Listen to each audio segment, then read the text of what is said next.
Welcome to 1850 Main Street, a place where friends get together and talk about their country and hope for a brighter future. Your hosts have built this spot over the past 40 years, meeting every day with people who are in the headlines and behind the real stories. Today, Rob Walgate and Alan C. Duncan from the Public Square are joined by David Zanotti, the CEO of the American Policy Roundtable. Everybody's asking the same question. What just happened in the presidential debate on Thursday night? One of the reasons I'm grateful we have this venue, 1850 Main Street, is to respond quickly. And so what we're going to try to do is put together some of the research and the thoughts that we've had since observing the great debate. I think this one will be, we'll need no further descriptor in history as the great debate. All right. So we're gonna put a couple of these ideas and these conversations together, get them out as quick as we can. And I hope that as people are listening, they will just basically take this link and send it around. And I'm not suggesting we're going to be able to come up with any original thought, but we have been talking to a good number of people that are worth listening to, and we'll try to see all of this that we can share as quick as we can. Of all the debates that have happened since I've worked at Roundtable over the last 20-some years, my phone blew up more on a weeknight in June than any of the others. Yeah. I felt like there were more people that were actually paying attention to that one. Well, and to be, again, the whole milieu of 1850 Main Street, the idea that we're sitting together at a table with a cup of coffee, which we are, all right, and we're sitting in front of a fireplace, which we are. But we're going to try as hard as we can to get as much information out as we can. And we literally, another one of those sleepless nights, get in the car, drive in. I wasn't even supposed to be near microphones this morning. This was going to be something we were going to do remote. And there wasn't even an anticipation that this debate was going to be significant enough to be worthy. Well, the world blew up, all right, last night. And so I just jumped out of the car, and now I'm here. But boy, we've been doing a lot of research between then and now. First off, let's put this in context. For years, we have summarily, as a public policy organization, roundly and relentlessly criticized the Presidential Debate Commission. Its construct, the people who made it up, who chaired it, their special agendas, their elitism, and the absurdity that had become presidential debates.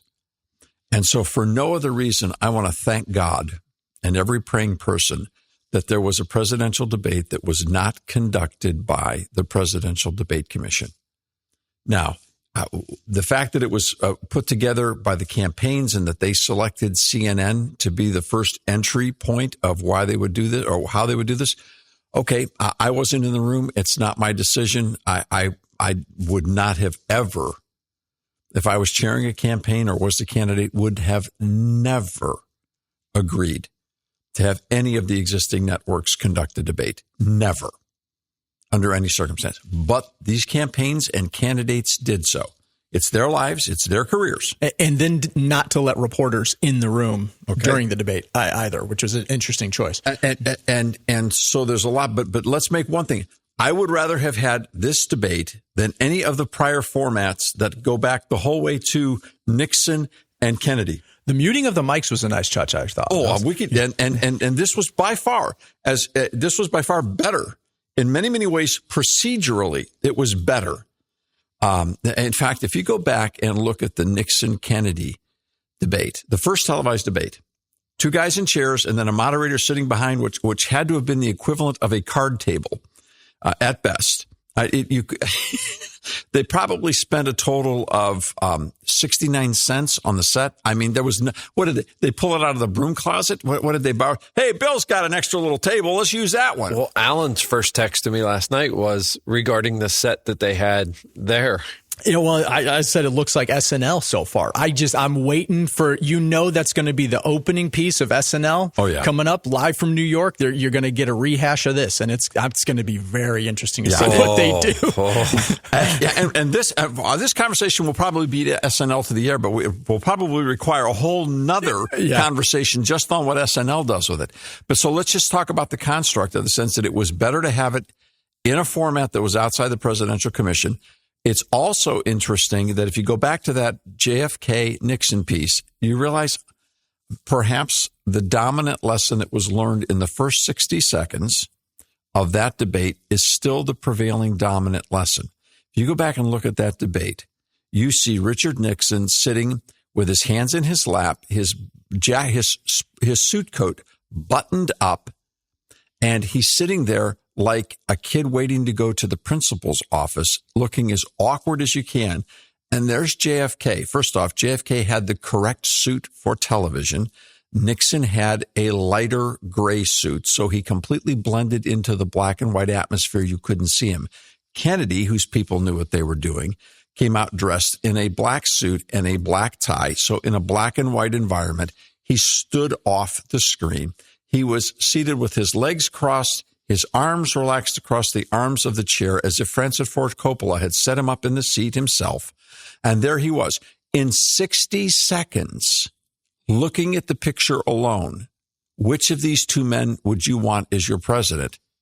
You picked the left side of the screen instantly as you were looking at JFK. I'm looking at the picture right now. You're describing it very accurately. People should look up the picture while they're listening. Yeah. Okay. So that's the first thing is debates. Rob, how many times have we worked on this together? Debates are about how you look, not about how you say, how you act rather than what they hear. It's what they see. Yeah, they see, they listen with their eyes. I tell the kids on my basketball team often, you listen with your eyes. Mm-hmm. But on that note, this is a bit of a side note. How did you all watch it? What service did you watch this debate on? I'm a channel surfer. Okay. So, I was using regular television, and I was going between CNN and Fox. Okay. How about you, Rob? We watched on cable television, and I had my phone handy and was scrolling, looking for observations of things I would agree with and disagree with. I watched it on YouTube. I streamed it on CBS, had a feed, and I watched CBS's YouTube feed. Yeah, I was on a hotel television, so my options were very limited. Yeah. I just think it's interesting that we all watched it in a slightly different way, and you had those options. So when you as far as how the candidates were dressed, no one failed there. But the big piece that I don't know if these folks missed, if they agreed to or whatever, wasn't the moderators. And it wasn't the time frames, because the time frames on the questions worked very efficiently. At least 30% of the time, the candidates were able to answer with time remaining. That is a big deal. It is, although, a lot of people were talking about the fact of President Biden left a lot of time in multiple questions where they thought he should have had additional. And left a lot of questions in multiple times. Yeah. Well, he got saved by the bell on one of those answers. When he defeated Medicare? Well, he was trailing off, and he was clearly not getting saved it back. By the bell. He was, and the moderator came in and said, okay, your time is up. Yeah. If that had gone on any longer, it would have been even more awkward. There was nobody to throw in the towel either on these. Okay, so I was thinking Rocky IV all over, Apollo Creed. Yeah, you sent a couple of memes around during our tour. We had a text thread going between the three of us during it, so there were a few memes flying. I was shocked when the agreement came out of how they would do. I know they did coin flip on what side of the stage for each person and all that stuff. I was shocked that Biden's team agreed to 90 minutes. I felt that was too long. I felt too long. They always feel too long. Yeah. An hour is plenty of time, especially in a condensed format. Especially if they're going to cut their mics and when they're not talking over each other. I mean, an hour is plenty of time. It really is.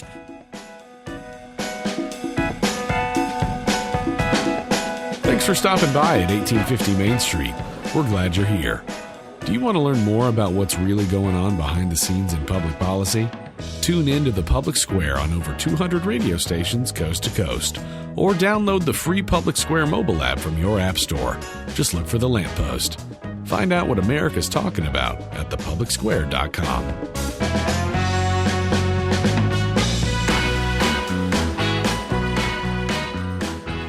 to their credit, at both of their advanced ages, they were able to work within the time frames exceptionally well. And it did enhance a whole lot of things. It did. But you mentioned visually. I mean, there's no doubt visually when you look at Joe Biden, you struggle with that. Which brings us to the decision that somebody made to accept a split screen format. And that split screen format was the debate. And a lot of people don't even realize that that's what it was, because you were watching both people's faces at the same time so you could study up close what was going on to the best that you can behind their eyes. Well, to your point, anytime Biden had one of those lapses where he just couldn't quite get the words out, which was painful to watch, Sure. Whether you love him or hate him, he's or somewhere in the middle. That was hard to watch just as another human being. But anytime he had one of those moments, Trump would kind of snap over. You'd see him alert to it. He'd look at it like, what's going to happen? I just thought that was interesting in split screen to see. And also notice that in that split screen format, every time that Biden attacked Trump, which was far more often than I thought was, in fact, the only consistency in the Biden communications strategy was to make certain that they said bad things about Donald Trump, which Joe Biden did. And I noticed that Trump's body language for a while was very disciplined. He stopped. It's like when it came, he basically knew, all right, body blows, here they come. Yeah, he just took them. Yeah. We're going to get through this. But then that fell off. Well, yeah. It was interesting. My 15-year-old was in the room as we watched the debate. He was editing a video or doing something on technology. He was editing a video. Yeah, but he's listening. And he just looked up. He goes, I feel like all I hear him saying is, you're a liar, you're a liar, you're a liar. That's you're a all. felon, you're a whiner. Yeah. Well, I was surprised it took him until 44 minutes into the debate to get that convicted convict line off. They were holding it. They were waiting. I thought that was going to be within the first 5 minutes, but they held off on it for a second. How did it? Well, as I remember it, the only person standing on this stage that's a convicted felon is the one next to me. Yeah, or as you or something. Yep. Yeah, that was about 45 minutes in. Yeah. So, okay.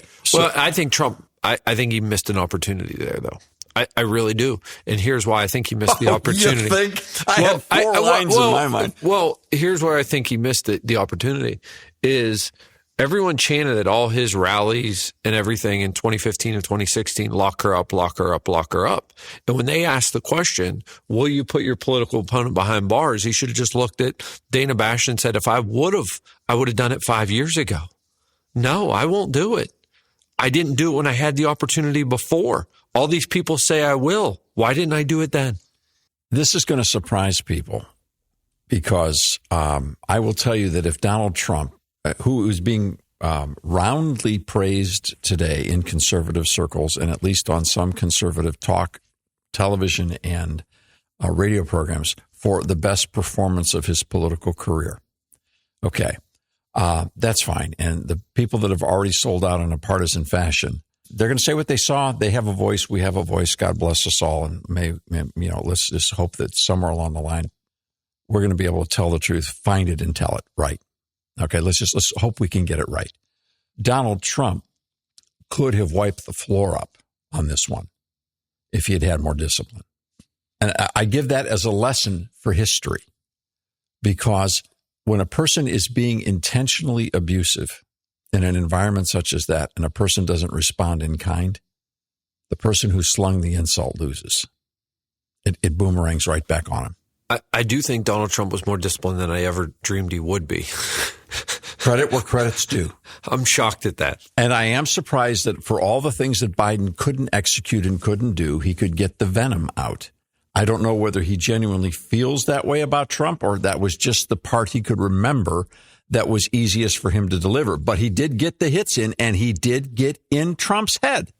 Well, Trump was walking, I think, a pretty fine line because you want to appear strong. You want to appear that you win the debate, but you're debating someone who's not fully cognitively present. And so do you punch down? How hard do you go? And I think it was a mixed bag in terms of his responses. At what point are we involved in elder abuse? Yeah, I think that's a real question. So how do you debate that person? It's a tough spot to be in. I think you're right. I think he could have pulled back a little bit, just let him go and just kind of, hey, are you okay, Joe? Are you good? Or can we, show some concern for him almost? What would have happened if he had said, Mr. President, do you need another minute to finish that thought? Yeah. Because I'm happy to give you a minute and wait. Well, the best thing. The world would have stopped and went, what? You would think that in his strategy team, somebody, even if they didn't believe it from the sincerity of their heart, somebody would have said, this is a new format. What if you try that? Someone may have said it and he just couldn't pull it off. I don't know. Rachel said when they first came out, Joe Biden was introduced first, then Donald Trump. And, this is something she pointed out. I was just kind of, I don't know. She was like, oh, she wishes one of them would have walked over and shaken the other one's hand. Like, to me, how much watching the thing happen, what I didn't want to do and flipping back from the channels is I didn't want to miss the moment of introduction. And when Trump walked out, I thought to myself, honestly, I got emotional. I thought to myself, oh, God, let him know the courage of walking over and offering to shake that man's hand. The message that would send to the nation. And I watched as close as you could watch the body language. Oh, I think they really don't like each other. I mean, it's very evident. They don't like each other one bit. It was sad. Like I said, I was pulling up the images of Nixon, Kennedy. There's a picture of them shaking hands at the debate, and there was no decorum really at all among the two candidates that we saw last night. It was just no sportsmanship or respect, other than they followed the general rules set forth. That's a failure for the nation. It's a failure for our children. It's a failure for our grandchildren. And it's a failure to the world of the character of our nation. When the people that are vying for that office don't have the comprehension to know that moments like that matter whether you like them or not. And that doesn't mean that you can't destroy the person's arguments in the debate. That's not some kind of, let's just play nice. No, but there is a sense of respecting the moment and respecting the viewers and that are having to sit through this. The other human being made in the image of God. Now, okay, so we got to stop.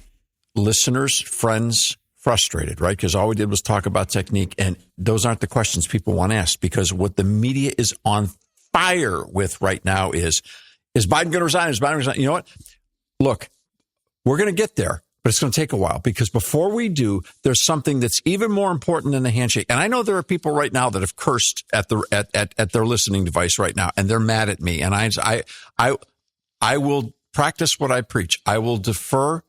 I will accept your rage, understanding how you feel. And I will take the abuse of you screaming right now at your listening device or at your radio, however you're picking this up. I'll listen. I'll be happy. Go ahead, scream louder, say it again. I hear you. But there's something that I honestly believe is more important than the question of, does Biden now get out of the race? But it's going to take us about 15 minutes. We're going to get started in just a minute. Please come right back. This conversation isn't over yet, so come on back next time and pull up a chair at 1850 Main Street.